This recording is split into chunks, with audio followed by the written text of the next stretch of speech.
पालीमधील हा तुम्हाला किल्ला माहिती आहे का? तर नमस्कार मित्रांनो, मी सुम्या.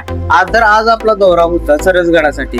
मग काय, पोरं सकाळी 5 वाजता उठून तयार झाली. अण्णाने केलेल्या गरम वड्याचा स्वाद घेऊन आपण सरसगडाच्या पायथ्याशी पोचल्या. हेल्मेटचा असं आपण तोरण केलं आणि गडवारीसाठी आपण सुरुवात केली. पाण्याचा समुद्र बघितला केला, पण तुम्हाला ढगांचा समुद्र दाखवतो तिकडे बघा.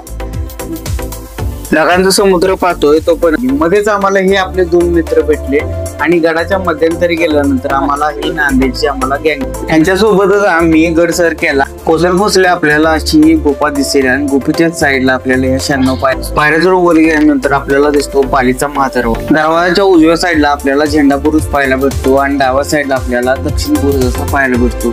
आणि या दोन्हीच्या मधूनच आपल्याला पाली किल्ल्याला जायसाठी रस्ता भेटतो. पाली किल्ल्याच्या आसपास आपल्याला भरपूर प्रमाणात अशा टाकाळ बघायला भेटते आणि काकात कोरलेले आपल्याला खोल्या बघायला भेटतात. त्याचबरोबर आपल्याला नंबर ऑफ असे शिल्प काढलेले आपल्याला बघायला भेटतात. त्यामध्ये एक आहे ते गणेश. थोडं पुढे आल्यानंतर आपल्याला दिंडी दरवाजा भेटला. थोडं पुढे गेल्यानंतर आपल्याला हा आपला महादरवाजा भेटला. चौकीच्या शेजारून आपण वर गेल्यानंतर आपण पोहोचतो ती बाली किल्ल्यावरती. तिथे आपल्याला वाड्याच्या अवशेष बघायला भेटतात आणि जुन्या काळातलं आपल्याला केदारेश्वराचं मंदिर बघायला. तर आपल्या गड वारीची सांगता आपण महाराजांच्या नावानं करूया. छत्रपती शिवाजी महाराज की जय. छत्रपती संभाजी महाराज की जय.